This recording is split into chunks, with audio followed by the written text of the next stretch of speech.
আমাকে আমার চেম্বারে বসা থেকে চমকে উঠে দাঁড়াতে হলো আমার ভালোবাসার মানুষ স্বপ্নাকে দেখে। দীর্ঘ 5 বছর পর আমার এক্স গার্লফ্রেন্ড স্বপ্না ও তার বর্তমান স্বামী আমার চেম্বারে এসেছে। আমাকে দেখেই স্বপ্না চোখ নামিয়ে ফেললো। তার হাজবেন্ডকে বলল, এখান থেকে চলো, অন্য কোনো উকিলের কাছে যাব। স্বপ্নার হাজবেন্ড ভদ্রলোক বলল, আমার বন্ধু সুজন এই উকিলের কাছে যখন পাঠিয়েছে তখন এখানেই সমাধান করে যাব। তারা দুজন আমার সামনে চেয়ারে বসলো, আমিও বসলাম। যাকে আমার প্রাণ মনে করতাম, যে আমাকে ছেড়ে অন্যের হাত ধরেছিল, সেই মানুষটি আমার সামনে বসে আছে আমার কাঠগড়ায়। আমার কাছে এসেছে তাদের দুজনের সম্পর্ক বিচ্ছিন্ন করার জন্য। স্বপ্ন আমার সামনে বসে এক মুহূর্তের জন্য মাথা তুলে আমার দিকে তাকানোর সাহস পাচ্ছে না সে। তার স্বামী তুহিনের চোখ আবছা আবছা ভেজা, তাই স্পষ্ট বোঝা যাচ্ছে পর্নে তার একটা সাধারণ পোশাক। দেখে মনে হচ্ছে না এত বড় লোক, কিন্তু একসময় তার প্রচুর অর্থ ছিল। মনে পড়ে গেল সেই দিনটার কথা, যেদিন স্বপ্না এই অর্থের মায়ে আমাকে ছেড়ে ধরেছিল এই তুহিন খানের হাত। আমরা ডিভোর্স চাই। তুহিনের কথায় আমার ধ্যান ভাঙলো। ও ডিভোর্স?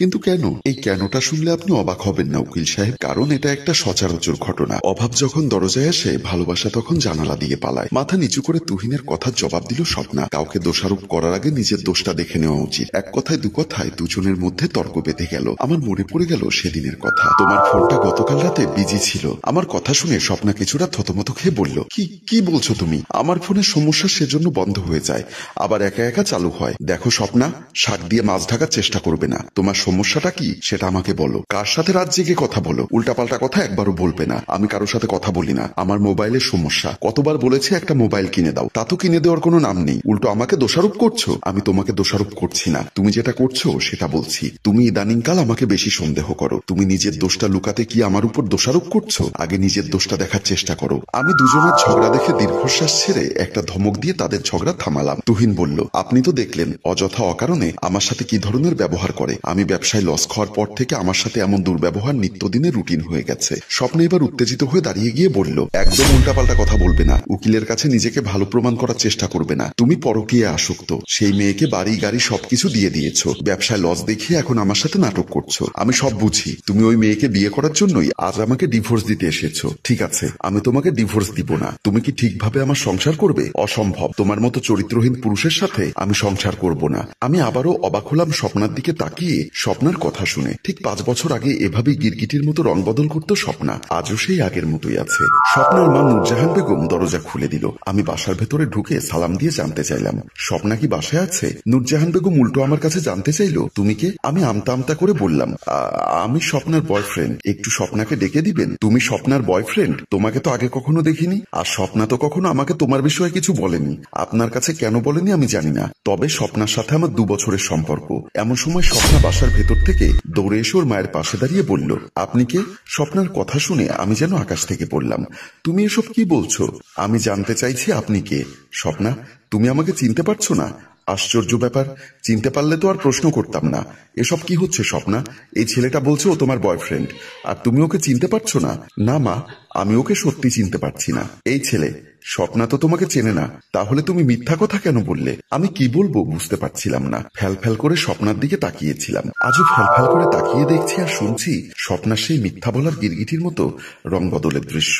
তুহিন আমাকে বলল, আমি তো ওর সাথে সংসার করতে চাইছি, কিন্তু ও আমাকে মিথ্যা দোষারোপ করছে। ও মুহূর্তের মধ্যে রং বদল করতে পারে। আপনি কিছু একটা করুন উকিল সাহেব। উনি আপনাকে চরিত্রহীন বলছে। সত্যি কি আপনি চরিত্র খারাপ করার মতো কিছু করেছেন? 5 বছর আগে করেছিলাম, যখন আমার অর্থ বিত্ত ধন সম্পদ ছিল। স্ত্রীকে ডিভোর্স দিয়ে দূর করে আমার বাসা থেকে তাড়িয়ে দিয়েছিলাম, শুধু ওর মায়াজালে পড়ে। আর আজও আমাকে চরিত্রহীন বলছে। কিন্তু সত্য কথা হলো ও নিজেই একজন চরিত্রহীনা। খবরদার, মুখ সামলে কথা বলবে। কিসের মুখ সামলে কথা বলবো? আমার অজান্তেই 5টা বছরে কতজন বয়ফ্রেন্ড তোমার হয়েছে, কতজনের সাথে তুমি রাত কাটিয়েছ, তার হিসাব হয়তো তুমিও জানো না।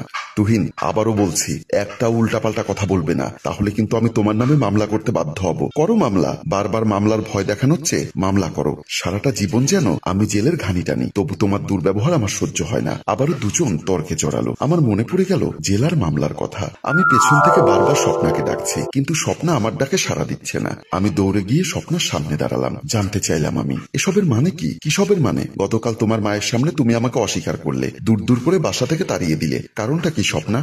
স্বপ্ন দেখতে ভালোবাসে, কিন্তু তোমাকে নিয়ে যদি আমি স্বপ্ন দেখি তাহলে আমার ভবিষ্যৎ অন্ধকার, আর অন্ধকারে আমি পথ চলতে ভালোবাসি না। এখন আমার সামনে থেকে সরে দাঁড়াও, তা না হলে আমি লোকজন ডাকতে বাধ্য হব। আমি তোমাকে ভালোবাসি স্বপ্না, তুমি আমাকে ভালোবাসতে, তাহলে হঠাৎ কেন এমন বদলে গেলে? কারণ এতদিন আমি বোকা ছিলাম, এখন আমি চালাক হয়েছি। বাড়তি কথা আর বলতে চাচ্ছি না, আর কোনো দিন আমাকে ডিস্টার্ব করবে না। যদি ডিস্টার্ব করো তাহলে তোমার নামে আমি মামলা করব। তোমার যদি মামলা করতে ইচ্ছা হয় তাহলে করো, কিন্তু আমাকে সত্যটা বলে যাও, কেন তুমি আমার সাথে প্রতারণা করলে? তোমার মতো গরিব ছেলের সাথে প্রেম করে আমি কি পাবো? বিয়ের পর তো তুমি আমার চাহিদা পূরণ করতে পারবে না, কিন্তু তুহিন তা পারবে। ও কোটিপতি বিজনেসম্যান, তাই তুহিনকে আমি বেছে নিয়েছি আমার জীবন সঙ্গী হিসাবে। এবার তুমি আসতে পারো। এটা কোনো দিনও হতে পারে না, তুমি এমনটা করতে পারো না। আমি অনেক কিছুই করতে পারি। গরিব মায়ের ছেলে গরিব মায়ের বুকে ফিরে যাও, তা না হলে মামলা করে জেলের ভিতর ঢুকিয়ে রাখবো। বলেই আমাকে ধাক্কা দিয়ে স্বপ্না চলে গেছিল। ভাবতেই অবাক লাগছে, আজও স্বপ্না তুহিনকে ধাক্কা দিয়ে হয়তো উপরের কোনো সিঁড়িতে উঠতে চাইছে, তাই হয়তো তুহিনকেও জেলের ভয় দেখাচ্ছে। তখনও কিন্তু তর্ক বিতর্ক দুজনের মধ্যে চলছে। তুহিন এবার উত্তেজিত হয়ে আমাকে বলল, এই মুহূর্তে আপনি ডিভোর্সের ব্যবস্থা করবেন। আমি এই বেয়াদব মহিলার সাথে আর 1 মিনিটও সম্পর্ক রাখতে চাই না। আমিও তোর সাথে সম্পর্ক রাখতে চাই না, কিন্তু আমার দেনমোহরের 10 লক্ষ টাকা তুই যদি আমাকে বুঝিয়ে না দিস তাহলে কিন্তু আমি তোকে ছাড়বো না। আমাকে ছাড়ার দরকার নেই, তুই আমার নামে মামলা করবি, আমি তোর মামলায় জেলে পস্তাতে রাজি, কিন্তু তোর সাথে এক ছাদের নিচে থাকতে রাজি না। এবার আমি দাঁড়িয়ে বললাম, তুহিন সাহেব, আমি আপনাদের এই বিষয়টা সমাধান করতে পারবো না। এই শহরে অনেক উকিল আছে, তাদের কারো কাছে আপনারা চলে যান, তারা হয়তো আপনাদের এই বিষয়টা সমাধান করতে পারবে। স্বপ্না বলল, আমি আগেই বলেছিলাম এখান থেকে চলে যেতে। আগে কেন বলেছিলে স্বপ্না? সেটা একটু তোমার হাজবেন্ডকে বুঝিয়ে বলো। তুহিন আমার কথায় অবাক হয়ে বলল, আপনি কি ওকে চেনেন? ওর সাথে আমার 2 বছরের ভালোবাসার সম্পর্ক ছিল। কি বলছেন আপনি? ও আমার সাথে প্রতারণা করে আপনার হাত ধরেছে, কারণ আমি গরিব ছিলাম। আপনার মতো অর্থবিত্ত আমার ছিল না, কিন্তু বুক ভরা ভালোবাসা ছিল। সেই ভালোবাসা ত্যাগ করে আপনার হাত ধরেছিল।